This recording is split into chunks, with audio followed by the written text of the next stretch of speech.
อีกคนหนึ่งบอกให้เป็นตัวแทนจุดทูบจุดเทียนนาลูกอ้าวมาเดินทางก็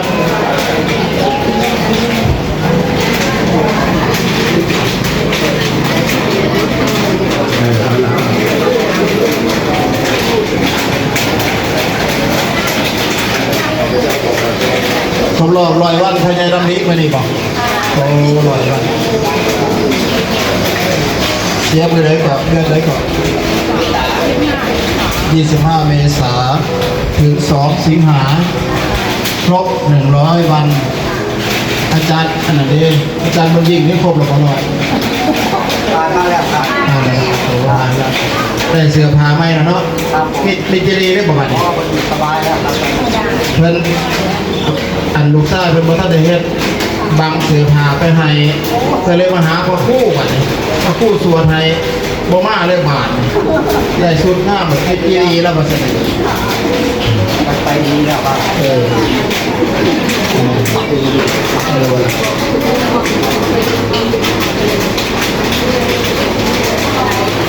น้ำดื่มจักโหลล่ะ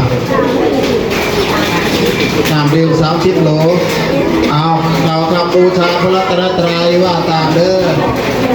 อิมินาสการเรนะพุทธังโพเชมะอิมินาสการเรนะธรรมังโพเชมะอิมินาสการเรนะสังฆังโพเชมะไหว้พระพร้อมกันเด้ออะระหังสัมมาสัมพุทโธภะคะวะพุทธังภะคะวันตังอภิวาเทมิสวากขาโตภะคะวะตาธัมโมธัมมังนามัสสามิสุปฏิปันโนภะคะวะโตสาวกสังโฆสังฆังนัมมามิกล่าวนะโม3 จบนะโมตัสสะภะคะวะโตอะระหะโตสัมมาสัมพุทธัสสะนะโมตัสสะภะคะวะโตอะระหะโตสัมมาสัมพุทธัสสะนะโมตัสสะภะคะวะโตอะระหะโตสัมมาสัมพุทธัสสะต่อไปจะนำไหว้พระธาตุพนมมาตามอุริมายะทักขินายะปัจฉิมายะอุตรายะเขติมายะอุปริมายะทิสายะกะปนะกิริสมิงปะพะเตมหากัสสเปนะถาปิตังอุทะอุรังคาถาตุงศิรสานามามิสุวรรณราชตังรัตนังปานิตังพุทธอุรังพระเจติยังอหังวันทามิสัพพทาข้าแต่สิ่งศักดิ์สิทธิ์ทั้งหลายเทวบุตรเทวดาที่พิทักษ์รักษาเจดีย์พระธาตุพนมเจ้าเฮือน3 พระองค์เจ้าราชครูหลวงโพนเสม็ดบุรพาจารย์วัดพระธาตุพนมพระภูมิเจ้าที่เจ้าแม่ธรณีพญาสัตนาคาพญาโมจลินพระภูมิเจ้าที่เจ้าแม่ธรณีที่ดูแลรักษาปานาบริเวณคณะบุญเขตสามัคคีสิ่งศักดิ์สิทธิ์ทั้งหลายจงรับรู้รับทราบวันนี้วันอาทิตย์ที่ 2 สิงหาคม 2569 เป็นวันครบรอบการล่วงลับของพ่อใหญ่ดำริ นกธนู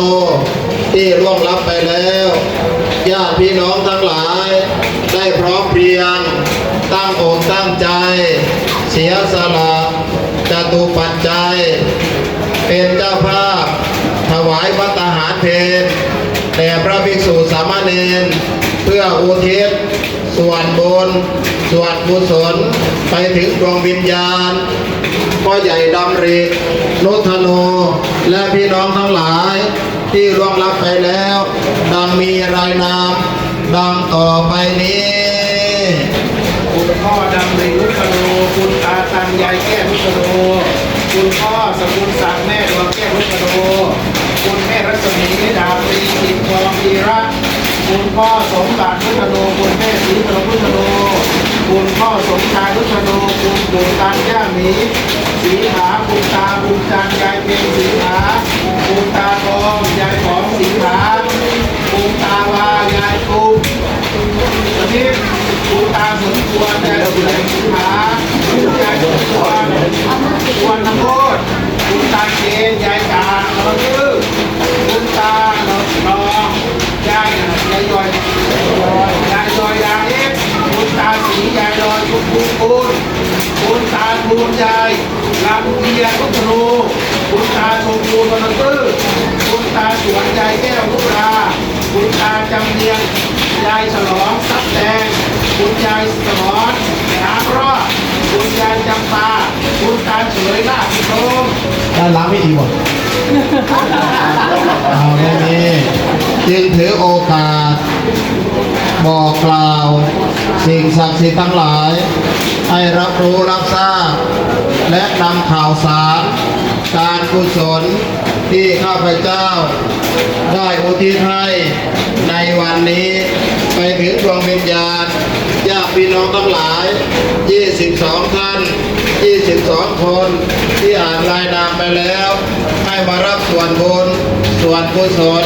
ในคราวครั้งนี้ด้วยเถิดสาธุ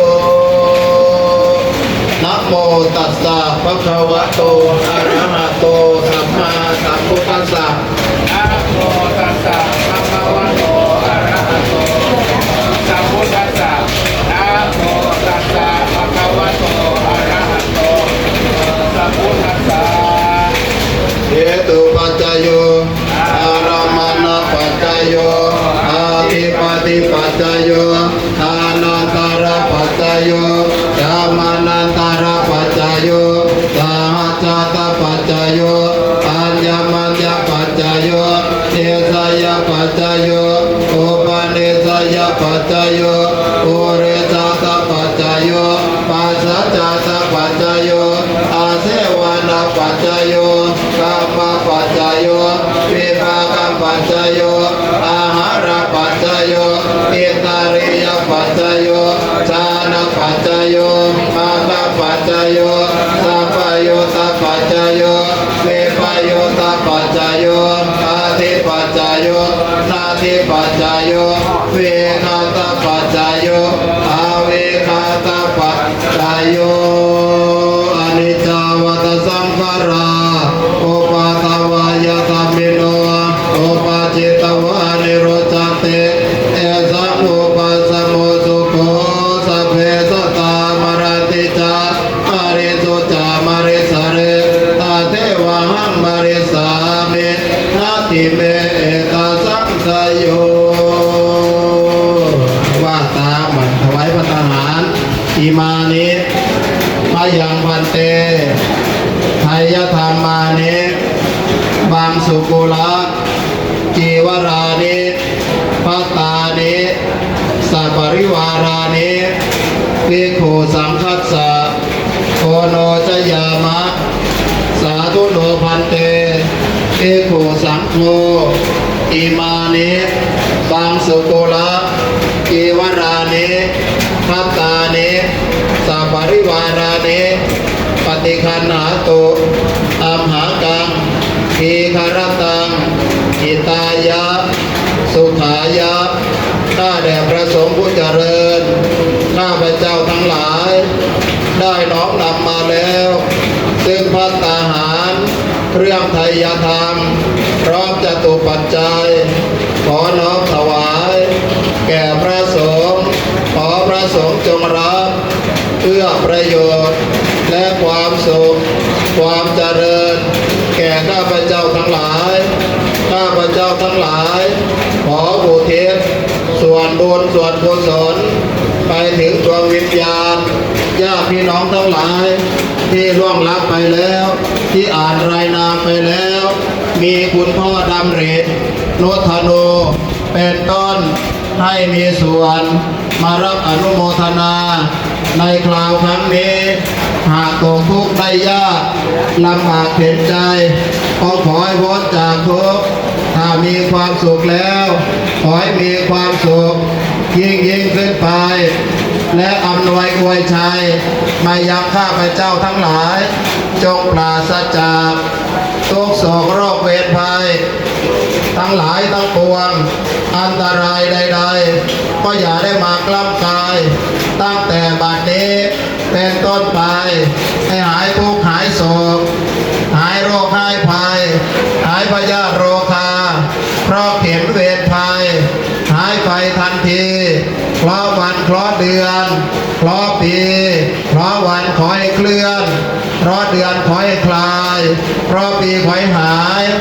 ายลับดับไปมีโชคมีชัยดินน้ำลมไฟในร่างกายจงสมดุลสมบูรณ์บริบูรณ์อายตนะภายนอกอายตนะภายในขันธ์ห้าในร่างกายจงสมดุลสมบูรณ์บริบูรณ์จะได้มีโอกาสทนุบำรุงพระพุทธศาสนาให้เจริญยิ่งขึ้นไปด้วยเถิดสาธุพี่น้องตัวแทน9 ท่าน 9 คนที่บอกกันไว้มาถวายบานิเชิดจ้าของตาสมควรอีกชุดหนึ่งถวายไผ่อีกชุดหนึ่งนะเอา9 ท่านสักก่อน9 ท่านสักก่อนไม่อยากเราต้องถือค่าข้อผู้ดีน้ำยานมาดัง9 ท่านมาในทุเรศที่บอกกันไว้มาดังถามก่อนลงมาโดดบอกให้ได้เอาลงมาตัวแทนก็ได้เอาเอามานี่ดังน้ำกันก็ได้มาดังน้ำกันก็ได้หลายคนเชิญจ้าเดี๋ยวเราไปแข่งไปใหญ่ก่อนไปใหญ่มาก่อนเริ่มแต่หัวแถวพี่มาตั้งพี่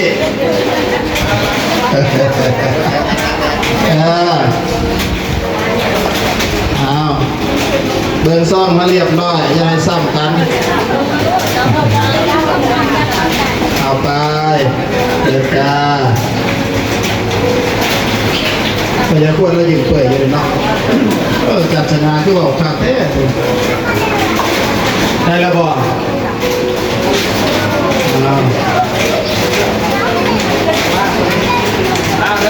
เอาเด้อวันนี้เด้อเอาคาถาซะก่อนมีเวลาอยู่ว่าตามนอนนานงานน้อยใช้บ่อยเงินหมดเงินมีหน้าสดเงินหมดก็หน้าแห้งไม่แห้งง่ายๆหรอกลูกหลานญาติพี่น้องพ่อใหญ่สมควรศรีผามาทำบุญขนาดนี้สถานที่ทำบุญก็ศักดิ์สิทธิ์มีพระบรมธาตุพระนมเป็นสักขีพยานในการทำคุณงามความดีมีพระบรมธาตุพระนมเป็นที่ยึดเหนี่ยวจิตใจพุทธศาสนิกชนทั้งหลายวันนี้พระสงฆ์9 รูปเป็นเนื้อนาบุญมีพระครูสง่าเป็นต้นได้นำถวายทุกสิ่งอย่างเพื่ออุทิศส่วนบุญส่วนกุศลไปถึงดวงวิญญาณคุณพ่อดำรินุธโนที่ล่วงลับไปแล้วครบ100 วันในวันนี้พระครูสง่านำกล่าวรูปเดียวในท่ามกลางสายฝนโปรยปลายมาตลอดไม่ติดไม่ขัดแม้แต่นิดเดียวกล่าวนัวสวดนัวเหลือเกินเสกตัวให้ศักดิ์สิทธิ์เสกจิตให้มีกุศลเสกดีใส่ตนเสกมงคลใส่ตัว โต๊ะจีนจักโต๊ะโต๊ะฮะ 15 โต๊ะจีน15โต๊ะโต๊ะพาณิชย์จักโต๊ะแยกไป9โต๊ะโต๊ะญาติพี่น้องอีก6โต๊ะรวมเป็น15โต๊ะอาหารขึ้นโต๊ะก็เป็นตำบักหุ่งบ่คือแต่โต๊ะจีนซื่อๆโอ้มีตำบักหุ่งเอาถวายบาดเชิญจ้ามาแตะกันเด้อเอาบาดลงมือสาธุดังๆเนี่ยสาธุสาธุสาธุอนุโมทามิเทียบยาน้ำตัวน้ำละพรบาดเนี่ยเชิญจ้า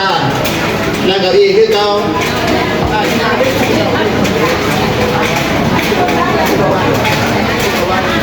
ระยะคู่นั่นในเรื่องโปรโมชั่นเนี่ยขึ้นก็ได้ให้ลูกค้านี่พ่อก็คงกันแล้วไปเอาได้ไหมนะยาตาวาริวาราโพราปริปุเรนติสาคารังเอวเมวะอิโตตินังเปตานังอุปกปติอิจิตังปฏิตังตุมังคิปะเมวะสเมจตุสัพเพปุเรนตุสัพพปาจันโนปนารโสยะถามณิโชติราโสยะถาโยเววาสัตโตสัพพะโรโควินาสตุมาเตวะวะตุอันตรายโยสุขิเตคาโยโกภวะอภิวะตนาเสเรสะเดจังโหตาตาตาโรธัมมาวาตาติอายุวันโนสุขังปะลังอิมินาบุญญากัมเมนาอุปจายาโกนุตระอาจาริโยปะการะจามาตาปิตาปิยามามังสริโยจันติมาราจามุนาวันตานาราบิจาพระมามาลาจาอิตาจตุโลกปาลายาโมเมตามโนสัจจามาจตาเวริกาปิจัสสะเปสัตตาโตเกวัตโตปุญญานิปักขตานิเมสุขัจติเวตังปะเปตาวมาตังอิมินาปุญญากัมเมนาอิมินาโอเตเสนาจักขิปังสุรเปเตวะตานุปตานาเจตานังอินาตมายาวานิพานาโตมะมังนาสันตุสัพพตาเยวายาสัจจโตภเวโวโจติตังสติปัญญาวิริยามินามาลาลาพันโตโนกัสสังกาโตจาวิริยะสุเมพุตตาติภาวโรนาโตวารุตตาโมนาโตปัจเจกบุตโตจะสังโฆนาโตตารโรมะมังเตสุตตามะภาเวนามาโรกัสสังกพันตุมาตัสสะปุญญานุภาเวนามาโรกัสสังกพันตุมายุโตปะระโตติโรวันนะโตปฏิภาณโตสุขัสสะตา